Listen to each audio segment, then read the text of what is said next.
we're going to look at a practice problem outlined here in this picture. So we have a wall, and we have a uniformly distributed beam with a weight of 1,200 newtons attached to the wall at 30 degrees by a pin connector. It's supported by a cable, a rope, or something that moves up at an angle from the horizontal of 50 degrees, so that angle is represented there.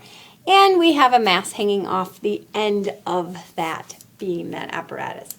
So the question is, what is the tension in the wire? Maybe we want to know what the minimum tension we need is to maintain this static equilibrium situation. And what is the force at this pin? What's the force that the wall or the pin exerts on the beam? So we have a situation of static equilibrium. Our first step in a static equilibrium problem is to determine what the object we're interested in, we're going to analyze. We're interested in all these effects on the beam, so we're going to look at the beam. So our object is the beam, and we want to draw an extended free body diagram of that beam. So remember, an extended free body diagram looks at not only the forces acting on the object, but where they're acting. And then we will identify some key features of that.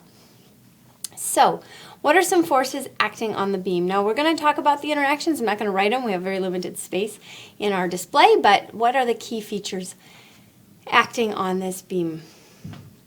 First is gravity. We know that gravity acts straight down for a uniformly distributed object. As this has been indicated, that force of gravity is acting at the geometric center, and we're given the weight of the beam. The weight, of course, is the force of gravity at 1,200 newtons. Good. We also know that this object hanging off the end is producing a force at the location of the end of the beam, and it's acting straight down with a force of 1960 newtons. So with its own weight, it's in there in suspension. We could do a detailed analysis of that if we wanted, but I think we're at a point where we can be a little intuitive about that. Here is the mass. It's sitting there stationary. Therefore, the up and down forces are equal. The downward force is due to gravity. That's given. Therefore, the upward force, the force in the tension in the wire, is equivalent to that, and that tension is acting on the end of the beam. All right, we also have the cable, the tension in the cable. It's pulling back on the beam in this format. We don't know what that is, but we do know that it's at the location of the end of the beam, and it's pulling at its angle along the rope. And then we have the force of the wall. Now, we do not know the direction of that force. That's going to take some analysis, but we do know that we could break that forces up into a horizontal and a vertical component. So we'll just do that from the get-go. So how do we determine sort of that direction of horizontal forces? Well, physics will tell us if our choices are wrong, but we can pick some intuitive ideas if we think about what if that wall suddenly went away. If the wall suddenly disappeared, well, the beam would sort of fall down. So we can probably suppose that we have the force of the wall in the vertical direction pointing up. And if the wall suddenly went away, the beam might swing in that direction. And it might be a good first guess to say we have the force of the wall in the horizontal direction, such as that. So, any other forces? I don't think so. So here are our forces acting on the object. We then need to determine, if we're going to do a torque, a static analysis, we need to determine the radii and the angles, keeping in mind that the sum of our torques are equal to 0, and any one torque is equal to the force times the radius times the sine of the angle. And that angle is important, that cross product angle. We use the right-hand rule to determine that. Okay, so pivot point. Well, we have to be strategic in our pivot point. We're interested in the tension, and we're interested in the force of the wall. So 3 forces I'm interested in. This one will combine at the end in terms of the problem itself. Setting the pivot point, I want to be strategic in terms of what can I solve for and what information do I have. So I don't have the tension, but I want it, so that's okay. I also don't have this force. So if I set the pivot point at this location, at the moment, and I know there's 2 analyses I can do here, at the moment I don't have to worry about those 2 forces. There is no radius. We're going to conclude them just to clarify some ideas, but we want to keep that in mind. Okay, so let's number our forces. 1, 2, 3, 4, and 5.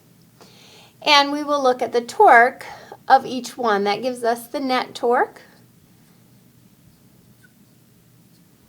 So we know that the net torque is going to be equal to 0.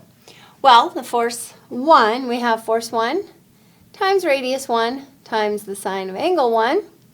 And, well, I don't know the force of the wall vertical. The radius is 0. I don't really care about the angle anymore because I know I have 0 torque. Similarly for force 2, just to go through the process with you, force 2, radius 2 times the sine of angle 2. And that's the force of the wall horizontal times 0, and once again, I'm at 0. All right, now where it starts to get good.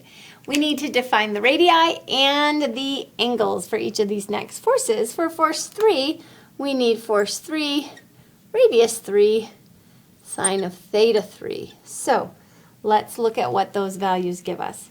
So my force 3 is 1200 times the radius. Remember that radius is from the pivot point to the force. So in the method that we've been modeling, so this is radius 3. And we're told that that beam, we are not told the length of the beam. So if we are at a length of the beam L, so let's just mark that so we can keep it in mind. Length of beam equals L. We don't know it, so we're going to have to deal with that. But if I'm half of the length, because I'm at the geometric center for a uniformly distributed object, I know my radius is the length, whatever that is, divided by 2. We then have to determine the angle. So remember that right-hand rule. Our force, our right hand goes in the direction of the radius. It curls in the direction of the force. This is our angle 3. What is that angle? Well, we know that this angle is 30 degrees, given in our original. So there's our 30 degrees. That would make this 30 degrees. And 30 degrees plus 90 degrees is 120. So we have the sine of 120 degrees. Now, it is in the counterclockwise direction, so that is a negative angle. We can either put that negative in now, or we can analyze the torque at the end in terms of what direction this particular torque gives us. All right, so if we look at that situation, we have 1200 divided by 2 times the sine of negative 120, and we see a negative 519.6 Newton meters for that torque. Now, do we expect that to be, oh, times L, forgot the L. We still have that L in there. Times whatever the length is, Newton meters. Do we expect it to be negative? Well, this particular force would cause the pole to rotate in a clockwise direction. I might have said counterclockwise when I was talking about that angle. It's clockwise direction, which is a negative torque, so that negative is consistent. All right, force number 4. That's this force, so we have the force of the block hanging times the radius of 4 times the sine of the angle. So let's examine that one more closely. The force, we said, was pulling at the location, at the weight of the crate that's hanging there. Now, what is the radius? That's the radius from the pivot point. So we do get a little bit of a messy picture as we do this. This is the full radius, which is the full length of the beam, times the sine of the angle. Again, we extend the radius and we curl our angle.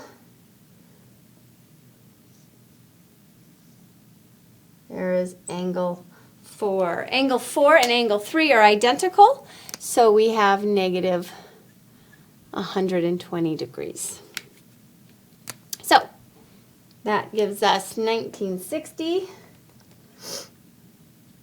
times L times the sine of negative 120. So we get negative 1697.4 times the length. So again, do we expect it to be negative? Well, yeah, if this were the only force acting, it would rotate that object in the clockwise direction, and clockwise is indeed a negative torque. Okay, one more to go. We have this force, so we have force 5 times radius 5 times the sine of theta, and that's our tension, which we don't know. We need the radius. Again, we are starting at the pivot point to the end of the bar, so that is the same radius as my last force. That has a radius of L. And we extend that radius and bring it back. So this is angle 5. So how do we determine that angle if this is angle 5? Well, we all have our own strategies for determining angles. If I look at a parallel line to my horizontal here, I know that alternate interior angles that's 30 degrees. I'm told that this is 50, so this is 30. I'm told that this angle is 50 degrees. So that gives me 80 degrees. And with a straight line, that is 100 degrees. So the sine of 100, it is in the counterclockwise direction, so it is a positive value. And I end up with t, well, let's look at what the sine of 100 is, and we keep everything sort of in the numerical ways that I've been doing. We end up with 0.98, which is the sine of 100, times t times L. All right, so we know that the sum of the torques is equal to 0, so our next step is to sum these up. We have 0 plus 0, we'll just ignore those, minus 519.6 L minus 1697.4 L plus 0.98 T times L. All right, so I can see that I have an L in every term. If I divide both sides by L, that goes away. And I can add these two together. So 519.6 plus 1697.4, I get 0 equals negative 2217 plus 0.98 T. I've already divided the L. At 221, my blue marker is dying. 2217 equals 0.98 T. Divide 2217 by 0.98, and I get 2262 newtons equals T. All right, so based on our torque analysis, we can find the tension. Now that's part A. What's the tension in that rope? We also wanted to know what the force was acting on that object. Now one possibility is that, or the wall here, we could do another torque analysis, and we could pick it at pivot point. But I have two unknowns. So we want to actually utilize our other method, which is forces. So I am going to erase this so that I have enough space. Make sure you take a screen capture if you want to refer back to this. I am going to now add our tension so I don't lose that value, because that will not change in our force analysis. So with a force analysis, we want to keep in mind we're still in equilibrium. With a force analysis, we take all of these forces and we collapse them. This is not erasing very easily. We collapse them down so that we're looking at a free body diagram versus an extended free body diagram. So we're just going to take all these forces and we're going to squish them down, looking at how they and what angles they are at, really just relative to our Earth coordinate system, our standard coordinate system. All right.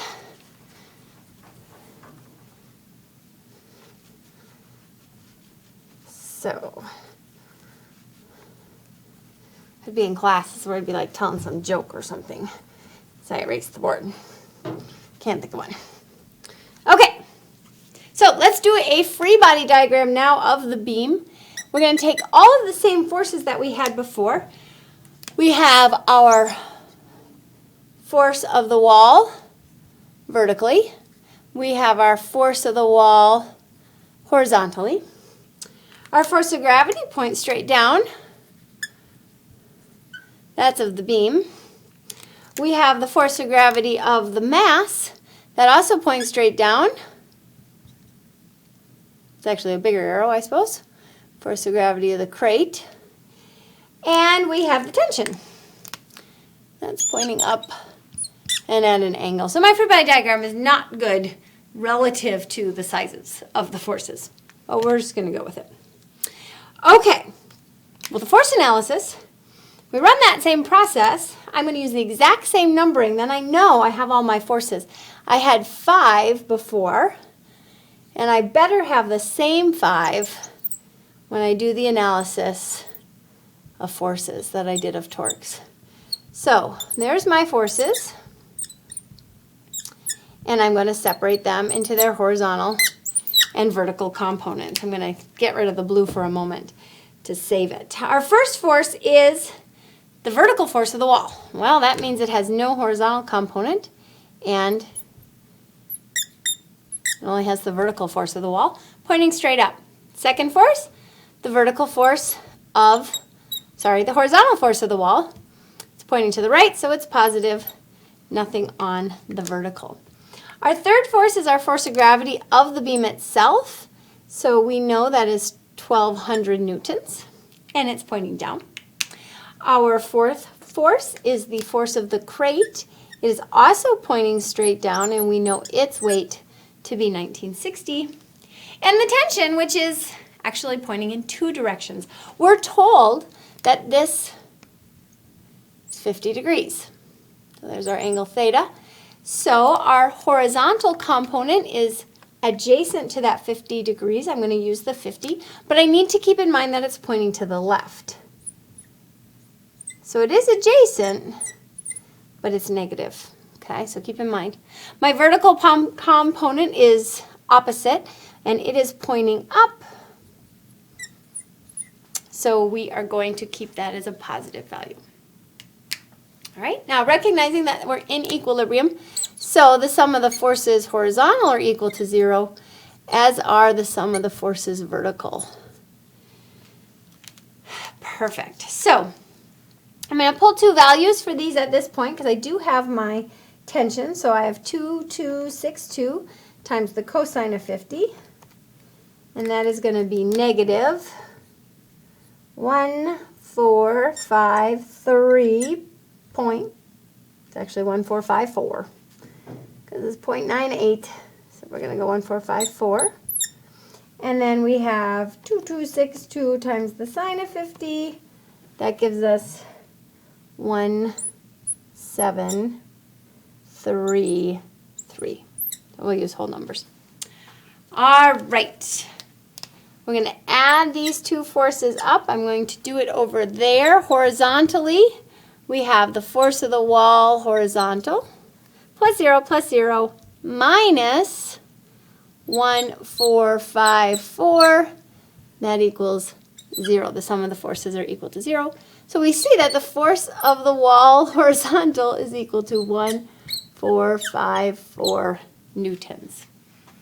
All right, and that should, if we look at our free body diagram, the only component horizontally that exists to oppose the horizontal component of the tension is the force of the wall. So they have to be equal. And if we look at our vertical forces, we have the force of the wall vertical minus 1,200 minus 1960 plus, because the tension force is in the upward direction, those equal 0. And solving for the force of the wall, we get 1733 minus 1960 minus 1,200. We get the force of the wall vertical minus 1427 is equal to 0. So the force of the wall vertical is equal to 1427 newtons. Now, we have to be a little bit careful because these are both the components, and I want the total force of the wall. So I'm just checking to see if I have a blue marker down here. I don't. I'm going to switch to green. That one is just not doing it for us anymore. We have to keep in mind that we need the total force of the wall. So the force of the wall by magnitude is going to equal the force of the wall vertical squared plus the force of the wall horizontal squared. So thinking back to those concepts in chapter 3, we have 1454 squared plus 1427 squared. Square root of that, we get the magnitude 2037 for the magnitude of the force of the wall, but we also need that angle. So the angle is the inverse tangent of the vertical component, 1427, over the horizontal component, 1454. So the inverse tangent of 1427 divided by 1454. And we get, I'm going to sneeze. Excuse me, we get 44.5 degrees out of our calculator. We always want to make sure that we're in the right quadrant. I have two positive components here, therefore it should be an angle in the first quadrant, and it is. So that angle we don't have to reconsider. We have our force on the wall. By the wall, force by the wall. All right, so we utilize the strategy of breaking up that force that we didn't know the angle of into its components. We utilize the strategy in our torque analysis of solving for something we didn't know, and then we can use our force analysis to solve for the missing piece and understanding that both are effective when we're looking at static equilibrium. All right, good job.